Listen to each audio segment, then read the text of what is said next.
जापानी साइंसदानों ने ऐसी मुनफरिद दवाई तैयार करने का दावा किया है जिसके इस्तेमाल से अब इंसान के कुदरती दांत जो है वो एक मर्तबा फिर से उग सकेंगे। अब तहकीक के दौरान माहिरीन ने दवाई की मदद से चूहों में प्रोटीन को ब्लॉक किया तो उनके दांत जो है वो कुदरती तौर पर एक मर्तबा फिर से तख्लीक हो गए थे। अब ताहम माहिरीन की तवक्को ये है कि मज़कूरा दवाई और तरीके से टूट जाने वाले दांतों को भी कुदरती तौर पर दोबारा तख्लीक होने के काबिल जो है वो बनाया जा सकता है। अगर बुढ़ापा आ भी गया है, दांत आपके टूट रहे हैं, तो आपने ये दवा जो है वो इस्तेमाल करनी है और उसके बाद बूढ़े होने के बावजूद भी आप जब हंसेंगे तो आपके दांत जो है वो नजर आएंगे। अस्सलाम वालेकुम जी, VLC हेल्थ के साथ मैं हूँ बुशरा। बट नाज़रीन, आपके दांतों में दर्द है और फिर आप घबरा रहे हैं कि दांत आपने नहीं निकलवाने, क्योंकि नेचुरली तौर पे तो ये उगेंगे ही नहीं, क्योंकि जब हम बड़े हो जाते हैं तो दांत हमारे नहीं उगते हैं। मतलब दो बार ही उगते हैं, एक जब हम पैदा होते हैं और एक जब वो दूध के दांत होते हैं हमारे, वो टूट जाते हैं। तो अक्सर ही हमने देखा है कि नौजवान जो है वो दांत दर्द लेके बैठे रहते हैं, लेकिन उनको निकलवाते नहीं हैं कि जी हम हंसेंगे तो हमारे दांत ही गायब होंगे, नज़र नहीं आएंगे।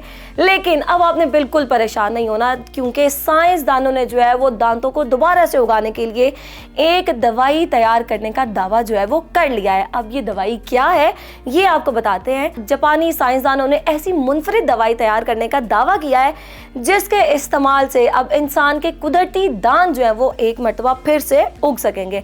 अब इंसान समेत ज़्यादातर जानदारों के दांत कुदरती तौर पर हमने देखा है कि सिर्फ और सिर्फ दो ही मर्तबा उगते हैं। पहली मर्तबा जब वो पैदा होता है यानी कि बचपन में, और फिर इंसान के दांत एक मर्तबा टूटते हैं और फिर दोबारा आ जाते हैं, बस। उसके बाद फिर नेचुरली तौर पर हमारे दांत नहीं उगते। अब माहिरीन का ये दावा है कि जी नई दवाई से तीसरी बार भी बाज दांत उग सकेंगे, और माहिरीन के इब्तदाई तजर्बात के नताइज हौसला कुन भी सामने आए हैं, वो भी आपके साथ शेयर करते हैं। अब जापानी नशरियाती इदारे के मुताबिक जापानी माहिरीन की जानिब से तैयार करदा दवाई की इब्तदाई आजमाइश चूहों पर की गई थी, जिस दौरान चूहों के दांत कुदरती तौर पर दोबारा तख्लीक हुए थे। अब रिपोर्ट के मुताबिक माहिरीन ने एंटीबॉडी को तकवीयत पहुंचाने वाली दवाई चूहों को दी और ये देखा कि उनके दांत कुदरती तौर पर दोबारा बनेंगे या फिर नहीं। अब माहिरीन ने यह बताया है कि इंसान और जानदारों के दांतों की दोबारा तख्लीक में रुकावट बनने वाली प्रोटीन को ब्लॉक करके तीसरी मर्तबा भी दांतों को कुदरती तौर पर उगने का मौका जो है वो फराहम किया जा सकता है। अब तहकीक के दौरान माहिरीन ने दवाई की मदद से चूहों में प्रोटीन को ब्लॉक किया तो उनके दांत जो है वो कुदरती तौर पर एक मर्तबा फिर से तख्लीक हो गए थे। अब इसी तरह से माहिरीन ने बाज़ बालिग इंसान रज़ाकारों पर भी ये तहकीक की और दवाई के ज़रिए उनको भी प्रोटीन बंद की तो उनमें भी दांतों की नई सिरे से तख्लीक जो है वो हो गई थी। अब इब्तदाई आजमाइश से ये मालूम हुआ कि दवा के ज़रिए जो है वो तीसरी मर्तबा भी ऐसे दांत बन रहे हैं जो किसी भी सबब से नहीं बन पा रहे थे, लेकिन दवाई की मदद से वो उभर कर सामने आए हैं। अब ताहम माहिरीन की तवक्को ये है कि मज़कूरा दवाई और तरीके से टूट जाने वाले दांतों को भी कुदरती तौर पर दोबारा तख्लीक होने के काबिल जो है वो बनाया जा सकता है।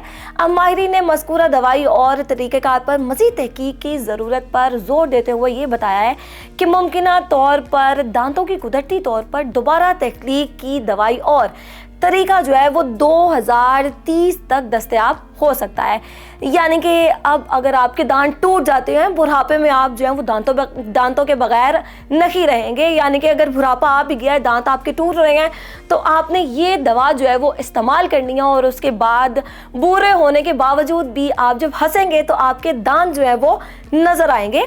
अब 2030 तक ये दवाई जो है वो मार्केट में आएगी। उससे पहले जो है आपको कोई ना कोई दवाई के ज़रिए अपने दांतों का दर्द का इलाज जो है वो करना पड़ेगा। लेकिन 2030 के बाद जो है वो आप बच्चे हैं, बूढ़े हैं या फिर जवान है, कोई भी आप ये दवाई इस्तेमाल करके अपने दांत जो है वो पूरे के पूरे रख सकते हैं। अब आपका कोई भी सवाल है तो आप कमेंट सेक्शन में हमसे पूछ सकते हैं। तब तक के लिए मुझे दें इजाज़त, आपसे मिलेंगे नई वीडियो के साथ। अल्लाह हाफिज़।